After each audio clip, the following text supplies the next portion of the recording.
Isang mapagpalang gabi po sa ating lahat. Muli ako si Miati Sebastian and welcome to our daily devotion with Pastor Rosa Locampo. And today our devotion talks about the Lordship of Christ over all our relationship. And our scripture is all about Acts chapter 16 verse 34.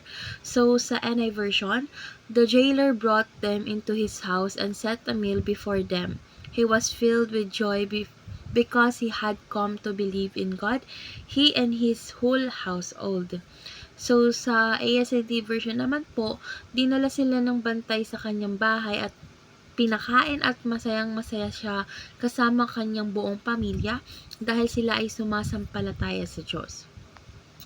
So, tungkol saan nga ba tong verse na ito? So, yung verse na ito ay nagpapakita ng malaking kagalakan ng bantay at ng kanyang buong pamilya matapos nilang tanggapin ng kaligtasan sa pamamagitan ng pananampalataya kay Kristo, at ipinapakita rito na ang kapangyarihan ng ebanghelyo sa pagbabago ng mga tao at pamilya at kung paano ang relasyon sa Diyos ay humahantong sa tunay na kagalakan sa loob ng tahanan. So, dadako na tayo sa ating teaching. So, yung first teaching is our true joy involves the salvation of our family. So, ang tunay na kasiyahan ay matatagpuan kapag ang ating pamilya ay nakakilala kay Kristo at tumanggap ng kanyang kaligtasan. Kasi alam naman natin na walang imposible sa Diyos. Kahit anong hirap niyan, lahat yan madali kapag kasama mo si God. And dapat nagtitiwala tayo sa Kanya sa lahat ng gagawin natin.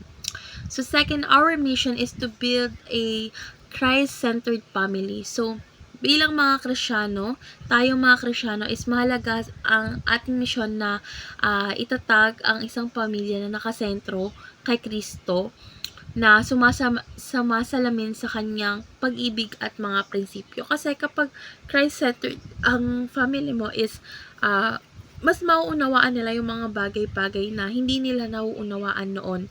Kasi mas malalaman nila yung totoong pag-ibig, kapayapaan, at yung mga prinsipyo ng ating mahal na Diyos.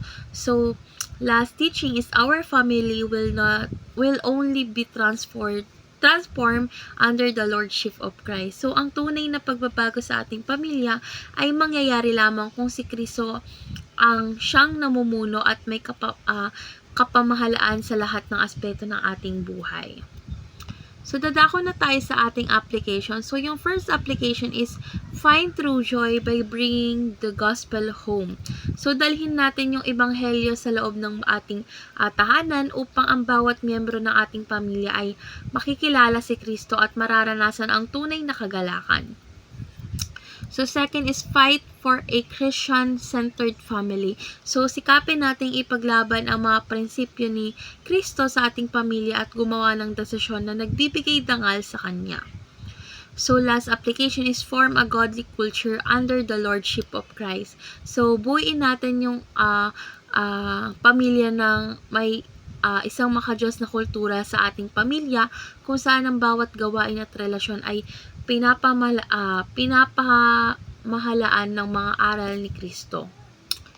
So, dadako na tayo sa ating discussion, which is our last part. And our last part tackles about how does the Lordship of Christ affect our human relationship.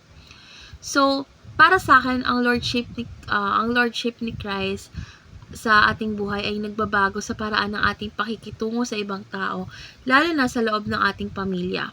So, pinapaalalahanan niya tayo na maging mas mapagbigay, mapagpatawad, at mapagmahal na tulad ni Kristo. So, sa ilalim ng kanyang pamumuno, natututo tayong unahin ang kabutihan ng iba, maging bukas sa pagpapatawad, at itaguyod ang mga relasyon na nagbibigay dangal sa Diyos. So, ang pamilya ay nagiging mas maayos at mas makabuluhan kapag si Kristo ang sentro ng bawat ugnayan at desisyon.